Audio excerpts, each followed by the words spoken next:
하나님 감사합니다. 오늘 이 시간도 귀한 주의 백성들이 하나님의 말씀 앞에 서싸우니 이 시간 주의 성령으로 운행하시고 다스려 주시옵소서. 내 말과 내 지혜의 말이 아니라 오직 성령의 나타남과 능력으로만이 우리를 변화시키겠사오니 오늘 이 시간에 말씀을 전할 때에 하나님의 성령이 운행하시고 다스려 주시옵소서.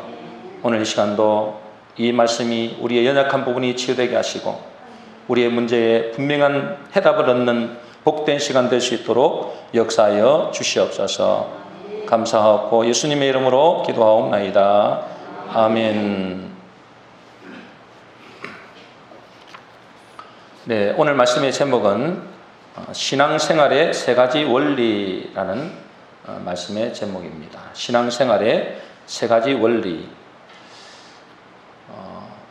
오늘 말씀은 수요 예배 때 말씀을 나누려고 했는데 다음 주는 추석 명절이기 때문에 우리가 꼭 필요한 말씀이라고 생각되어서 오늘 같이 나누고자 합니다. 별로 설교가 오늘 말씀은 재미가 없을 수도 있지만 잘 들으시면 여러분의 영적인 생활에 유익이 될 줄로 믿습니다. 오늘 본문의 말씀은 우상 제물에 대한 말씀입니다. 그런데 꼭 우상의 제물에 대해서만 국한하지는 않습니다.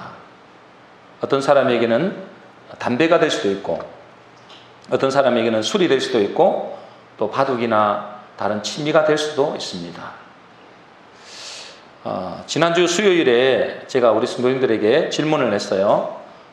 뭐라고 질문했냐니까 우상의 제물을 먹어도 되는가 안 되는가 라는 질문을 했습니다. 여러분들은 어떻게 생각하시나요? 우상의 제물을 먹어도 됩니까? 안 됩니까? 이제 여러분 각자가 생각하시겠죠. 먹어도 된다는 사람이 있을 것이고 먹으면 안 된다라고 하는 사람도 있을 것입니다. 그러면 술은 먹어도 되나요? 안 되나요? 조금 헷갈립니다. 그죠? 먹어도 되는 것 같기도 하고 안 되는 것 같기도 하고. 오늘 본문의 고린도 교회에서도 이 우상의 제물에 대해서 먹어도 된다는 사람이 있고 절대로 먹으면 안 된다라고 하는 사람들이 있었어요. 술도 마찬가지겠죠. 다른 것도 마찬가지일 겁니다. 우상의 제물을 먹어도 된다고 하는 사람들의 주장의 근거가 고린도전서 8장 4절 오늘 본문의 말씀인데요. 우리가 같이 읽어보겠습니다. 같이 읽겠습니다. 시작. 그러므로 우상의 제물을 먹는 일에 대하여는 우리가 우상은 세상에 아무것도 아니며 또한 하나님은 한 분밖에 없는 줄 아노라. 성경은 우상은 뭐라고 했습니까? 아무것도 아니다라고 말씀하고 있어요. 실제로 우상을 히브리어 원어로 보면 엘릴이라고 그래요. 엘릴. 그 뜻은 뭐냐니까 텅 빈 것, 없는 것이라는 뜻입니다. 영어로는 어떻습니까? 영어로 우상이 뭐라고 그래요? 이미지라고 하죠. 이미지 또는 아이돌이라고 하기도 합니다. 여러분 이미지는 실체가 있어요? 없어요? 없어요. 실체가 없어요. 그래서 우상을 히브리어로 원어로도 없는 것, 텅 빈 것 이렇게 이야기해요. 그러므로 우상은 본질적으로 없는 것입니다. 본질적으로 아무것도 아닌 것이죠. 그런데 그 아무것도 아닌 것이 신격화되는 경우가 있어요. 그렇죠? 수요 예배 때도 말씀을 드렸는데 성황당 나무가 있어요. 성황당 나무가 있는데 그 나무는 절대 신이 아닙니다. 그죠? 그 나무가 무슨 신이겠어요? 특별한 능력의 나무도 아닙니다. 그냥 나무예요. 오래된 나무. 그런데 그 나무에다가 사람들이 계속 빌면 그것이 어떻게 될까요? 아기도 낳고 질병도 치유가 됩니다. 그래서 옛날에 우리 부모님들은 성황당 나무에다가 많이 빌었어요. 그러면서 실제로 아기도 낳는 사람도 있고 병도 치료되는 사람도 있었어요. 그러면 그 나무가 변했습니까? 그 나무가 신입니까? 아니죠. 그런데 흉음이 나타난단 말이죠. 왜 그럴까요? 악한 영이 그 비는 자들을 미혹하기 위해서 그 나무를 통해서 역사하는 것입니다. 그것을 보고 영적인 미혹이라 그래요. 그 나무는 아무것도 아니에요. 그런데 거기에다가 계속 빌면 그것이 누가 역사한다고요? 영적인 미혹이 역사한다고요. 우리가 볼펜도 마찬가지입니다. 그죠? 볼펜도 있잖아요. 우리가 이 연필이 있는데 이 연필을 계속 여러분들 매일마다 빌어보세요. 매일마다 지극정성으로 여러분 빌어보면 여기도 틀림없이 역사가 일어납니다. 이 연필이 뭡니까? 아무것도 아니잖아요. 근데 이것이 뭔가 영험한 것처럼 생각하고 계속 빌게 되면 뭐가 역사한다고요? 영적인 미혹의 영이 역사한다는 거예요.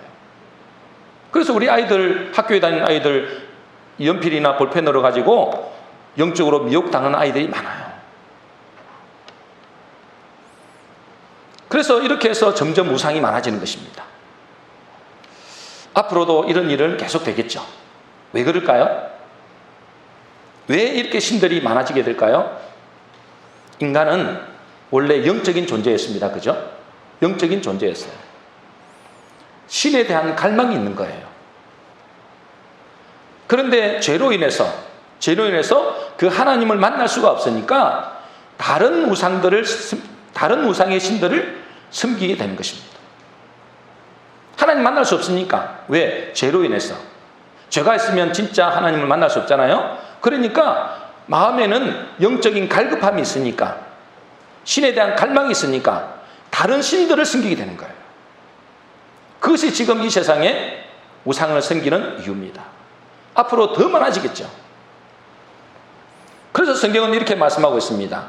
5절 6절 말씀인데요, 우리 같이 읽어보겠습니다. 시작. 비록 하늘에나 땅에나 신이라 불리는 자가 있어 많은 신과 많은 주가 있으나 그러나 우리에게는 한 하나님 곧 아버지가 계시니 만물이 그에게서 났고 우리도 그를 위하여 있고. 그렇습니다. 세상에는 많은 신과 많은 주가 있대요. 그죠? 그런데 우리에게는 뭐요? 한 하나님 아버지가 계시는데 그분이 우리의 참 하나님이다. 만물이 그에게서 났고 우리도 그를 위하여 존재한다. 그렇게 말씀하고 있습니다. 그래서 하나님은 생명의 근원이에요. 생명의 근본이죠. 그래서 생명의 모든 원인이 하나님이십니다. 나머지는 뭘까요? 나머지는 피조물이라 그래요. 피조물. 이 피조물은 하나님이 없으면 어떻게 될까요? 하나님이 없으면 아무것도 아닌 것이 됩니다. 무가 되죠. 무. 우리 인간도 마찬가지입니다. 우리 인간도 원래는 뭘로 지었어요? 흙으로 지었죠. 근데 하나님이 그 흙으로 지은 인간에게 그 코에 생기를 불어넣으시니, 하나님이 생명을 불어넣으시니 사람이 뭐가 됐다고요? 생명이 된지라, 살아있는 영이 된지라 라고 하는 거예요. 그런데 만일 그 살아있는 영, 생명을 빼버리면 어떻게 될까요? 흙이 되는 거죠. 흙으로 돌아가는 것입니다. 그 흙이 뭐예요? 흙이 히브리어로 아파르라 그래요. 먼지예요. 먼지. 먼지라는 것은 없는 거예요. 아무것도 없다라는 것을 먼지라 그래요. 그러니까 우리 인간이 그 속에 하나님의 생기를 빼버리면, 생명을 빼버리면 뭐가 된다고요? 없는 것이 되는 거예요. 무가 되는 것이죠. 그러므로 하나님 외에 다른 우상은 아무것도 아닌 것입니다. 그러면 그 우상에게 바친 제물을 먹어도 됩니까? 안 됩니까? 좀 헷갈리죠? 자, 우상은 아무것도 아니랬어요. 그러니까 그 우상의 제물을 바친 것을 먹어도 돼요? 안 돼요? 됩니다. 됩니다.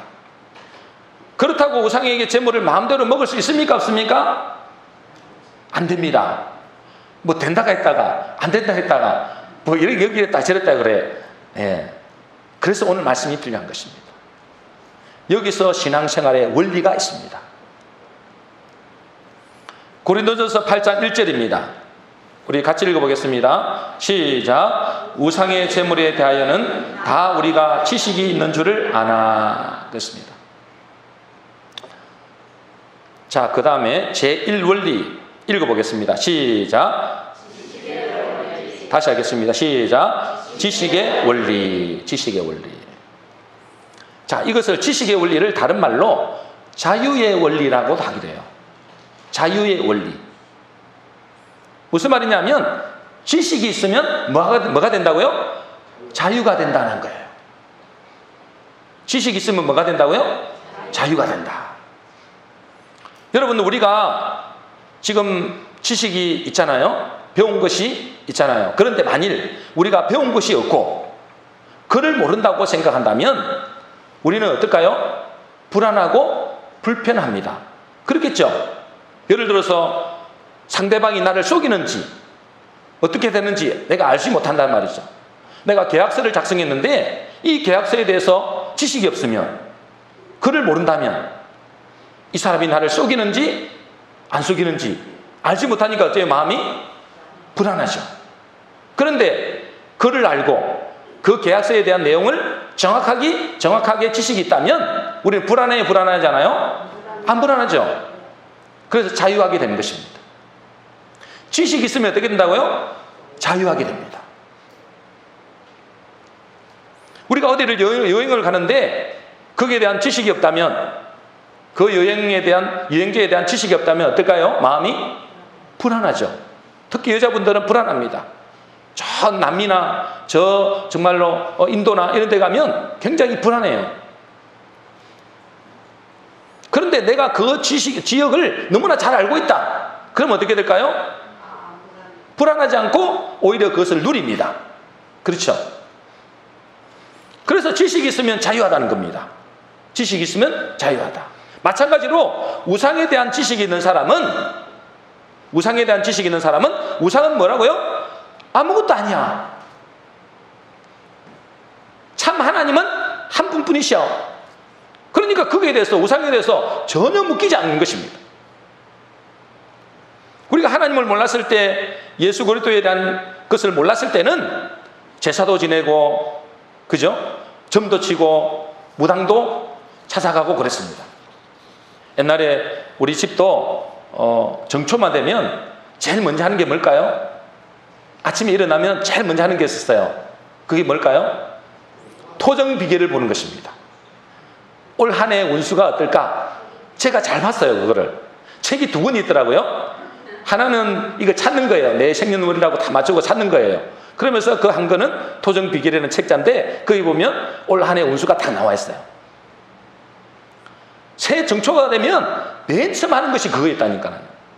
제가 어린 시절인데, 어린 나이였거든요. 교회를 모르고 아무것도 몰랐으니까 어린 나이인데도 불구하고 제가 그 토정 비계를 볼 수 있었다니까요. 책을 2권인데. 그런데 우리가 참 하나님이 계시고, 그분이 우리 모든 만물의 창조주가 되시고 우리의 생사복의 주관자가 되신다는 사실을 알고부터는 모든 것에서 뭐요? 자유하게 된 거예요. 제사도 안 지내게 되고, 점도 안 쳐도 되고, 토정 비결도 안 봐도 되고, 무당과는 전혀 상관없이 그렇게 살게 된 거예요. 완전 자유예요, 자유. 그래서 요한복음 8장 32절에 이렇게 되어 있습니다. 우리 같이 읽어볼까요? 시작. 진리를 알지니 진리가 너희를 자유케 하리라. 진리를 안다, 이 말은 진리에 대한 지식이 있다, 이 말이죠. 그래서 진리에 대한 지식이 있으면 어떻게 된다고요? 자유케 된다, 자유케 된다. 저와 여러분들은 자유케 된 자가 된 줄로 믿습니다. 저 세상 사람들 보세요. 자유가 없습니다, 여러분들. 늘 묶여서 삽니다. 늘 묶여서 살아요. 그래서 점을 치러 다니고, 오히려 있잖아요, 정치인들, 경제인들, 많이 배웠던 사람들이 더 점을 많이 치러 다닌대요. 불안하니까. 자기가 가진 것이 불안하니까. 그런데 우리가 진리를 알게 되면 우리는 자유하게 되는 거예요. 바른 지식을 아는 순간 우리는 자유인이 됩니다. 그래서 하나님에 대한 지식이 너무나 좋습니다. 그런데 문제는 지식에는 한계가 있다는 것입니다. 지식의 한계가 뭘까요? 1절 말씀 다시 한번 읽어보겠습니다. 시작. 지식은 교만하게 하며. 지식은 뭐 하게 된다고요? 교만하게 된다는 것입니다. 이게 지식의 한계예요. 지식을 통해서 자유롭게 되지만 지식이 쌓이다 보면 자기도 모르게 교만하게 됩니다. 그 교만의 증상이 어떻게 나타나는가 하면 그 지식으로 모든 것을 판단하려고 그래요. 자기가 알고 있는 그 짧은 지식으로 다른 사람들을 함부로 판단하는 거예요. 나중에는 이 교만한 사람들은 누구까지 판단할까요? 하나님까지 판단하려고 그래요. 하나님 이러시면 안 돼요 그래요. 아니 하나님 이렇게 하면 안 되잖아요. 하나님도 판단하려고 그래요 나중에는. 그래서 율법을 많이 아는 사람은 율법을 통해서 판단하고 정죄하는 일들이 일어나는 것입니다. 근데 진짜 지식이 있는 사람은 갈수록 내가 아는 것이 얼마나 미미한지를 압니다. 지난번에 제가 전도하다가 만난 사람인데 전도하다가 이렇게 예수님 믿고 예수님 믿으세요 그랬더니 자기가 성경을 좀 안다는 거예요. 그래서 성경을 좀 안다 하길래 그러면 그 이야기를 좀 해봅시다 그랬더니 이야기를 나누는데 제가 그래도 신학을 나왔잖아요. 성경을 많이 읽었잖아요. 자기도 성경을 몇 번 읽었는가 봐요. 그런데 아무것도 몰라요. 안다는 것이 너무나 피상적으로. 근데 자기는 성경을 많이 알고 있다고 생각하더라고요.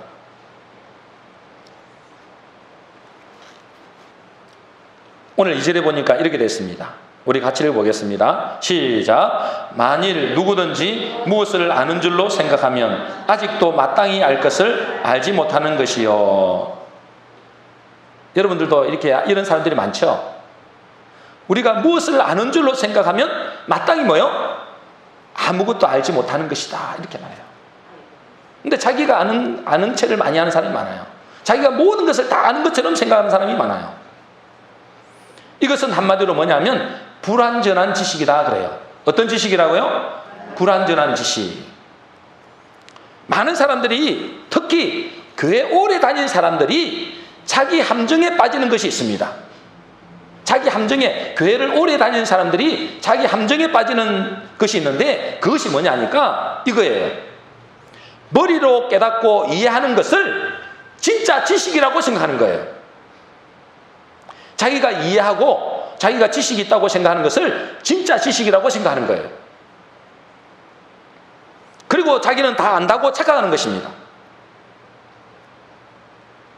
아마 여기 여러분들 중에서 혹시 그런 분들이 있을지도 모르겠어요. 내가 교회를 다니니까 하나님 말씀에 대해서 잘 알잖아요. 또 깨달은 것도 있잖아요. 그것이 참된 지식이라고 생각하는 거예요. 물론 이 지식은 틀린 것은 아니지만 완전한 지식은 아닙니다. 부족한 지식이고 교만하게 하는 지식이에요.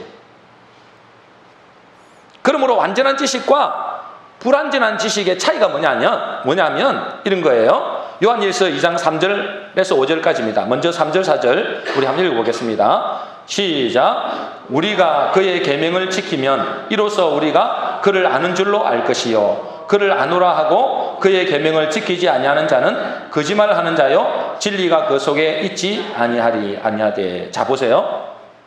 자 그를 하나님에 대해서죠. 예수님에 대해서 아는 줄로 생각하는 사람이 계명을 지키지 않으면 어떻게 된다고요? 거짓말하는 자요 진리가 그 속에 있지 아니한다 그랬어요. 자기는 안다고 하는데 그 아는 것이 그 말씀을 순종하지 않으면, 그 말씀을 지키지 않으면 그 사람은 뭐라고요? 불완전한 지식이라는 거예요.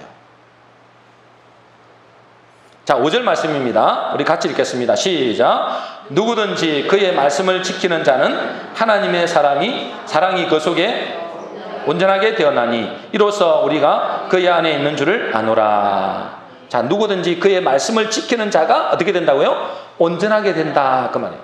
참 지식이 된다 그 말이에요. 말씀을 머리로 깨닫고 이해하고 감동할 수는 있어요. 오늘 말씀이 너무너무 좋았다, 너무너무 은혜 받았다, 뭐 그렇게 할 때도 있잖아요. 그런데 그것이 머리로 이해하고 깨닫기만 하고 그 말씀대로 살지 않으면 그것은 어떤 지식이라고요? 불완전한 지식이다 그 말이에요. 불완전한 지식이다. 그 사람은 거짓말하는 것이다 그래요. 진리가 그 속에 있지 아니한다 그래요. 그렇죠? 우리가 하나님의 말씀에 대한 지식이 있다는 것은 그 말씀을 지키고 행한다는 것입니다. 그것이 참 지식이고 그것이 온전한 지식이라는 거예요.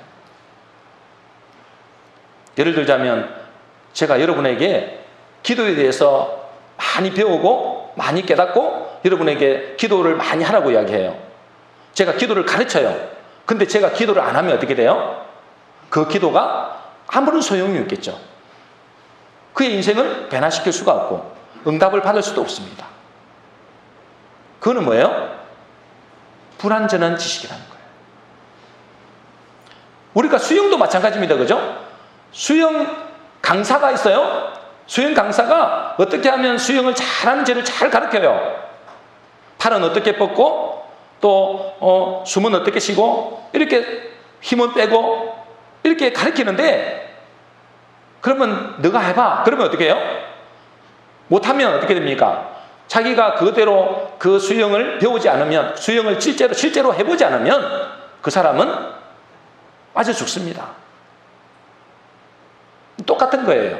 우리가 하나님의 말씀을 안오라 하고 그것에 대한 지식이 있다고 하는데 그것에 대해서 순종하지 않고 그 말씀을 지키지 않으면 그것은 참 지식이 아니라는 거예요. 그것이 자기를 구원하지 못한다는 겁니다. 요즘에 우리 성도님들도 그렇고 우리 한국교회 많은 교인들이 설교를 들을 기회가 많이 있어요. TV에서도 들을 수 있죠. 유튜브에서도 들을 수 있고. 그리고 기가 막힌 설교도 많이 듣습니다. 그렇죠? 그래서 제가 참 좀 그래요. 저같이 설교를 잘 못하는 사람은, 여러분들 있잖아요. TV에서 설교를 듣고 야, 그분은 그렇게 설교를 잘하는데 우리 목사님은 왜 저 정도밖에 안 될까? 이렇게 하면 정말 곤란할 때가 많아요. 기가 막힌 설교를 하는 사람도 있습니다. 제가 어떤 큰 교회 목사님의 설교를 가만히 들으면서 제가 너무나 좌절이 되는 거예요. 야, 저렇게 큰 교회 목사님은 뭔가 다르기도 다르구나. 나는 저기에 정말 10분의 1도 못 따라가겠다. 이런 생각이 드니까 좌절감이 생기더라고요. 그리고 기가 막힌 설교도 하고 원어를 풀어가면서 설교하는 사람이 있어요. 그런데 그것에 대해서 너무 대단하다고 생각지는 마시기 바랍니다. 아무리 설교가 기가 막힌 설교를 한다 할지라도 그것에 대한 열매가 어떤지를 봐야 됩니다. 열매가 어떤가? 진짜로 그 사람이 그렇게 살고 있는가? 여러분 안 봤잖아요. 많은 교인들이 여기서 속습니다. 목회자 스스로도 속을 때가 많아요. 저도 예외가 아닙니다. 그래서 요즘에 제가 저를 많이 돌아봅니다. 내가 설교해놓고 내가 이 설교대로 내가 살고 있는가? 내가 진짜 말씀을 전하지만 내가 이 말씀대로 살려고 몸부림치는가? 그렇지 않으면 그 지식과 그 설교는 불완전한 지식이고 그것이 오히려 교만하게 하고 그것은 스스로를 속이게 되는 것입니다. 여러분, 이곳에서 누가 서더라도 정말로 설교를 제대로 못하는 사람이 선다 할지라도 그 말씀을 받고 아멘하고 순종하는 사람이 진짜 지식이고 진짜 그를 살리는 거예요. 오늘날 우리 기독교인들의 문제가 뭡니까? 기독교가 너무 관념화되어 있다는 거예요. 관념화. 내가 성경에 대한 지식이 있다고 해서 그것이 신앙인 줄로 착각하는 것입니다. 내가 교회를 오래 다녔으니까 20년 다니고 30년 다녔으니까 교회에 대한 그 지식도 많이 알고 있고 또 성경에 대한 지식도 많이 알잖아요. 그것이 자기의 믿음이라고 생각하는 거예요. 자기가 믿음이 좋다라고 생각하는 거예요. 그게 착각입니다. 그 지식은 불완전한 지식일 뿐이고 교만하게 하는 지식일 수도 있어요. 내가 뭘 좀 안다고 할 때 그것은 진짜 아는 것이 아닙니다. 그 지식이 내가 실제 삶을 통해서 나타날 때 그 말씀을 내가 순종하고 그 말씀을 따라 살 때 그것이 참된 지식이고 그것이 사람을 살립니다. 다시 우상제물로 돌아가서 우상제물에 대해서 먹어도 된다는 것은 지식이에요. 그렇죠? 우상제물을 먹어도 됩니다. 그것이 지식이에요. 그래서 내가 자유합니다. 그래서 그 지식을 가지고 뭐 했냐는 거예요? 자, 고린도전서 8장 7절입니다.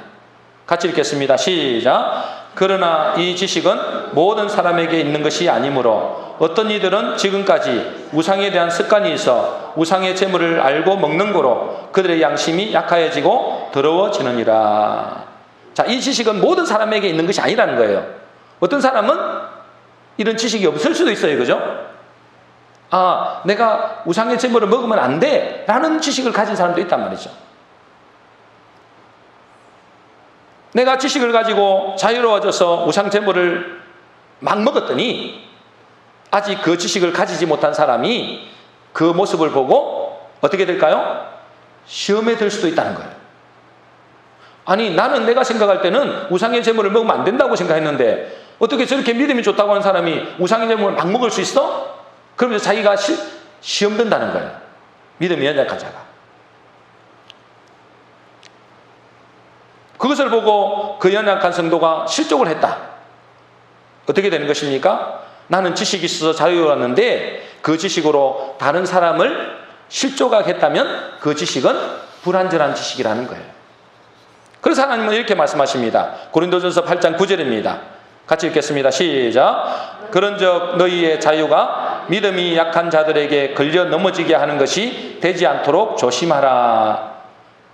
우리가 지식이 있어서 자유롭지만 그 지식이 잘못하면은 남을 넘어지게 한다. 믿음이 연약한 자를 넘어지게 할 수도 있다는 것입니다. 그래서 여기서 중요한 신앙 원리가 있습니다. 고린도전서 8장 1절입니다. 같이 읽겠습니다. 시작. 지식은 교만하게 하며 사랑은 덕을 세우나니. 그렇습니다. 두 번째 신앙생활의 원리가 나옵니다. 어떤 원리일까요? 사랑의 원리. 따라하겠습니다. 사랑의 원리. 이 사랑의 원리의 핵심은 절제하는 것입니다. 뭐 하는 것이라고요? 절제하는 것이다. 그래서 사랑은 뭐요? 사랑장에 고린도전서 13장이 사랑장이잖아요. 그 사랑에 뭐라 그래요? 사랑은 다시 하겠습니다. 고린도전서 13장 첫 번째가 그렇죠? 사랑은 뭐 하는 거라고요? 오래 참고 그랬습니다. 사랑은 오래 참고 절제를 이야기합니다. 그러니까 사랑의 원리는 절제의 원리라고 보시면 돼요. 지식이 다인 것 같지만 사랑이 없는 지식은 비판과 교만을 가져오게 되고 상대방에게 상처를 주게 되고 실족해도 할 수 있습니다. 나는 지식이 있다고 생각하는데 그 속에 사랑이 빠져버리면 오히려 상처를 주는 거예요. 실족해도 할 수 있습니다. 그 지식에는 반드시 뭐가 들어가야 돼요? 사랑이 들어가야 됩니다. 그래야만 이 사람을 살리고 온전케 되는 지식이 됩니다. 예를 들자면 우리 부모님이 자녀에게 훈계를 할 수 있어요. 그죠? 충분히 그럴 만한 자격도 있고 지식도 있어요. 부모는 지식을 가지고 훈계를 하는데 그 자녀가 반발을 해요. 그것이 뭡니까? 그 자녀가 부모님의 사랑을 느끼지 못하는 거예요. 부모님의 사랑을 느끼지 못하면 그 지식은 불완전한 것이 됩니다. 오히려 상처를 주게 되죠. 제가 지난주에 우리 아들과 이야기를 잠시 했어요. 뭐를 이야기를 했냐니까 아빠가 너에게 때로는 화를 내고 잔소리를 하고 짜증낼 때도 있지만 그것은 아빠의 사랑의 마음을 잘못된 표현으로 나타난 것일 뿐이다. 그렇게 이야기를 했어요. 내가 너를 정말 사랑하는데 사랑해서 잔소리도 하고 어떤 데는 짜증도 내고 화를 내는데 그것이 뭐냐면 내가 표현을 잘못했어. 그렇게 나타났을 뿐이야. 그렇게 이야기를 했어요. 그래서 너도 아빠를 이해해 줬으면 좋겠다. 그렇게 했더니 자기는 이미 그걸 알고 있었다는 거예요. 다행이죠, 그죠? 알고 있으니까 다행이에요. 근데 모르는 사람들이 많다니까. 모르는 자녀들이 많아요. 부부관계도 마찬가지입니다, 그죠? 부부관계도. 여러분, 부부싸움할 때 꼭 하는 말들이 있습니다. 뭘 이야기합니까, 주로 여러분들은? 부부싸움할 때 뭘 이야기해요? 내 말이 틀려? 내 말이 틀리냐 말이야. 틀린 게 있으면 이야기해봐. 그렇게 이야기하잖아요. 분명히 둘 다 틀린 게 없어요, 그죠? 맨정신으로 한다면, 술 먹고 하는 거 말고 맨정신으로 한다면 둘 다 틀린 게 없는데, 그런데 그 결과는 어떻습니까? 심각한 갈등을 일으켜요, 그죠? 서로에게 상처를 줍니다. 나중에는 그것이 이별로까지도 갈 수 있습니다. 내 말이 맞는데 상대방의 말도 맞아요. 그런데 뭐요? 그것이 갈등으로 비화되고 나중에는 이혼까지 갈 수도 있다는 거예요. 왜 그럴까요? 맞는 말을 했지만 그 속에 뭐가 빠진 거예요? 사랑이 빠진 거예요. 우리의 지식이 아무리 많은 지식을 안다 할지라도 그곳에서 사랑이 빠지면 상처를 주고 실족해 합니다. 그래서 반드시 지식에는 뭐가 더해져야 된다고요? 사랑이 더해져야 된다. 그런데 그 사랑의 마음에는 반드시 절제가 필요합니다. 절제. 사랑의 원리는 뭐와 같다고요? 절제의 원리와 같다. 그래야 덕을 세울 수 있고 사람을 살 수가 있는 겁니다. 참는 것이죠. 내가 하고 싶은 말이 있지만 내가 참는 것입니다. 내가 맞는 말을 하려고 분명히 할 수도 있지만 내가 참는 것입니다. 그것이 사랑의 원리입니다. 그것이 절제의 원리예요. 그것은 나아가서 십자가의 도입니다. 우리가 계속해서 우리 교회에서 말씀하시는 게 뭐예요? 우리가 살려면 하나님 우리에게 우리 교회에 말씀해 주신 거 있잖아요. 너희가 살려면 어떤 길로 가라고요? 십자가의 길을 가라. 내가 얼마든지 말로 이길 수 있어. 내가 얼마든지 힘으로 제압할 수 있어. 그런데 있잖아요. 져주는 거예요. 그것이 뭐예요? 십자가의 길이고 그것이 사랑의 원리다. 예전에 우리 이 동서가 몇 명 있잖아요. 둘째 동서가 저에게 이런 말을 했어요. 둘째 동서가 술을 권하는 거예요. 이제 명절 때 이제 저보고 분명히 제가 목사인 줄 알잖아요. 목사인 줄 아는데 술을 권하는 겁니다. 술 한잔 하라는 거죠. 그러면서 자기가 뭐냐면 다른 분들도 다른 목사들도 자기가 좀 아는데 술을 다 하더라는 거예요. 한 잔씩은 많이는 안 하지만 하더라는 거예요. 그래서 술 한잔 하라는 거예요. 그래서 제가 그랬습니다. 내가 술을 한 잔 마시면 분위기도 좋아지고 술을 먹어도 되지만 한두 잔 마시는 거는 괜찮잖아요. 되지만 만일 내가 먹는다면 나중에 동서가 직장이나 다른 회식하는 자리에 예수 믿는 사람이 있다면 그 사람에게 틀림없이 이렇게 이야기할 것이다. 뭐라고 이야기할까요? 내 동서다 목사야, 목사. 내 동서가 목사인데 술 잘 먹던데 술 먹어도 괜찮아. 틀림없이 그렇게 이야기할 겁니다. 그렇죠? 나는 먹을 수 있어요, 한두 잔은. 술 취하지 말라 말 안 하면 되니까 마실 수는 있지만 술을 안 먹었습니다. 절제한 것이죠. 어떤 목사님의 이야기입니다. 그 목사님이 군목 시절 때 연대로 부임을 해갔대요. 연대로. 근데 처음 부임해 갔으니까 연대장이 회식을 하는 거예요. 그 회식을 하면서 하는 이제 같이 이렇게 있잖아요. 같이 이제 회식을 하는데 군목에게 집요하게 술을 마시게 하려는 거예요. 술 한잔 하라는 거죠. 회식 자리니까. 그런데 그 목사님은 정중히 거절을 했어요. 집요하게 하는데도 어떻게 해서든지 먹이려고 하는데 자기는 절대로 안 먹습니다. 단호하게 거부했습니다. 정중하게. 그런데 이제 이분이 포기를 했죠. 아, 도저히 안 되겠구나. 포기를 했는데 그 다음날 그 군목을 자기 방으로 부르더래요. 그러면서 이렇게 말하는 것입니다. 미안하네. 자네같이 안 먹어야 진짜 군목이지. 자네는 진짜 군목이네. 내 인정하네. 근데 그 다음이 중요해요. 그런데 지난번 군목은 막 먹던데 그거 보고 다른 군종들과 교회 다니는 애들이 다 술꾼 돼서 목사가 술 먹으면 안 되지. 이렇게 이야기하더래요. 그 이후로 그 군목은 있잖아요. 목사라는 인정을 받았고 진짜 목사라는. 그리고 연대장이 전폭적인 지시를 해줬대요. 그래가지고 연대에서 전도의 열매를 많이 맺었고 나중에는 그 연대장과 친하게 됐다는 거예요. 여러분, 지식을 가진 사람은 자유하지만 한편으로는 교만하게 합니다. 그러므로 지식은 반드시 절제가 따라야 돼요.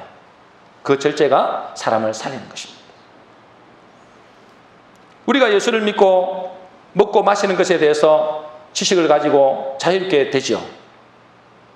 그렇다고 술을 마음대로 먹으라는 게 아닙니다. 그러나 그 지식에는 사랑의 원리, 절제의 원리가 반드시 들어가야 돼요. 제가 들은 더 웃기는 이야기가 있습니다. 얼마 전에 은퇴한 목사님의 이야기인데 그 교회에 연초에 당회가 열렸어요. 당회라는 건 뭐냐면 이제 장로들과 목사님이 모이는 회의를 말해요. 당회. 그 자리에서 연초가 되고 막 그러니까 명절 분위기도 나고 그러니까 뭘 했냐니까 고스톱을 친 거예요. 고스톱을. 교회에서 이제 당회에서. 근데 그분들이 절대 이상한 분들이 아니에요. 그냥 명절이니까 재미삼아 한 거예요. 근데 문제는 뭐냐면 그것을 누가 봤느냐니까 교회 학교 학생들이 본 거예요. 그래서 교회 학교 학생들에게 고스톱이 확 퍼진 거예요. 교회 학교 학생들에게. 그 다음부터는 학생들에게 교회 와서 고스톱 치면 안 된다고 아무리 말려도 안 되는 거예요. 우리 목사님도 치던데, 우리 장로님도 치던데 막 그러는 거예요. 안 맞게 말려도 안 되는 거예요. 그 목사님이 은퇴할 때까지 그 문제 때문에 굉장히 고생했다는 말씀이었어요. 우리 10절 말씀 한번 읽어보겠습니다. 10절 읽겠습니다. 시작. 지식 있는 내가 우상의 집에 앉아 먹는 것을 누구든지 보면 그 믿음이 약한 자들의 양심이 담력을 얻어 우상의 재물을 먹게 되지 아니하겠느냐. 그 믿음이 약한 자가 누굴까요? 11절입니다. 우리 같이 읽겠습니다. 시작. 그러면 내 지식으로 그 믿음이 약한 자가 멸망하나니 그는 그리스도께서 위하여 죽으신 형제라. 너희 지식이 그 믿음이 연약한 자를 멸망시킨다는 거예요. 그도 그리스도의 형제라는 거예요.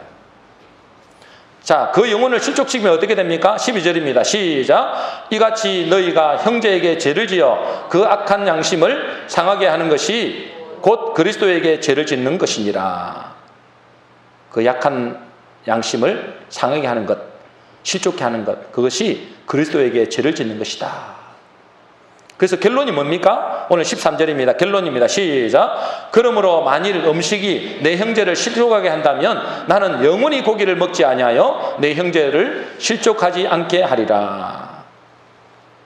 바울은 내가 만일에 고기를 먹어도 되지만, 그 우상의 제물에 고기를 먹어도 되지만 만일에 그것 때문에 실족하는 일이 있다면 나는 영원히 고기를 먹지 않겠다. 그래서 우리가 먼저 믿는 자들이 행동이 조심해야 됩니다.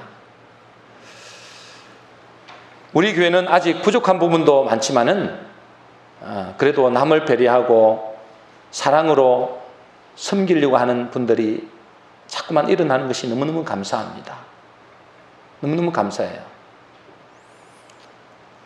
식사하는 부분도 그렇고 우리 새가족을 대하는 부분도 그렇습니다. 참 감사합니다. 그러므로 지식은 좋은 것이지만 뭘 더해야 된다고요? 사랑을 더해야 된다. 사랑.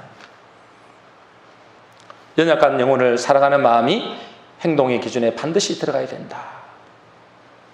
그러면 마지막으로 이런 질문을 할 수 있어요. 그러면 아무도 안 보면 어떻는가? 아무도 안 보고 나를 통해서 내가 하는 행동에 대해서 실족하는 사람이 없다면 어떻게 되는가? 아무도 안 보고. 이런 거죠. 내 혼자 목양실에 들어가서 포도주를 한 잔씩 하는 거예요. 누가 보는 사람 없잖아요. 그냥 보는 사람 없으니까 누가 실족하는 사람도 없어요. 자, 그러면 어떻게 되는가? 그러면 괜찮은가? 그 말이에요. 자, 12절입니다. 같이 읽겠습니다. 시작. 이같이 너희가 형제에게 죄를 지어 그 약한 양심을 상하게 하는 것이 곧 그리스도에게 죄를 짓는 것이니라. 금방 읽었죠? 자, 세 번째 원리는 뭐라고요? 세 번째 원리. 양심의 원리. 따라하겠습니다. 양심의 원리. 지식적으로는 아무런 문제가 없어요. 그리고 나의 행동으로 다른 사람을 실족해도 하지 않아요. 그렇다고 내 마음대로 하면 되느냐? 그 말이에요. 하나가 더 남았습니다. 뭐라고요? 양심의 원리. 양심에 문제가 있는 것입니다. 자, 양심이 뭐냐 하니까 양심이 뭔지 아세요, 여러분들? 양심을 제가 가르쳐 드릴게요. 양심이 뭐라고요? 영어로 conscience 그래요. conscience. 보고 있죠? 영어로 뭐라고요? 아니, 죄송합니다. 영어 conscience. 네, 따라하지 마시고요. conscience. 이거는 이제 두 단어의 합성어예요. con이라는 함께라는 컨. 시언스. 여러분 사이언스죠. 사이언스는 들어봤죠? 지식, 암, 과학 이런 뜻이에요. 그러니까 이게 뭐예요? 같이 합성어인데 뜻이 뭐냐면 둘이 함께 안다라는 거예요. 둘이 함께 안다. 헬라어로는 시네이데시스라고 하는데요. 뭐라고요? 함께 보다라는 뜻이에요. 양심이 뭐라고요? 둘이 함께 안다. 함께 본다라는 뜻이에요. 자, 여기서 둘이 누굴까요? 둘이. 자, 우리 속에 양심이 있다 그랬죠? 양심이 있는데 이 양심이 둘이 있다는 거예요. 둘이 함께 본다는 거예요. 함께 안다는 거예요. 이 둘이 누굴 말할까요? 나와 하나님을 말해요. 나와 하나님. 그러니까 양심에 걸린다는 것은 뭘 말할까요? 나는 괜찮은데, 양심에 걸린다 이 말은 나는 괜찮은데 나와 함께 하시는 하나님은 안 된다라는 거예요. 그것을 보고 양심이 걸린다라는 거예요. 그러니 우리가 해도 되는지 안 해도 되는지, 남의 실족계는 하지 않을지 모르지만 그 행동을 하면 되는지 안 하는지를 반드시 누구에게 물어봐야 된다고요?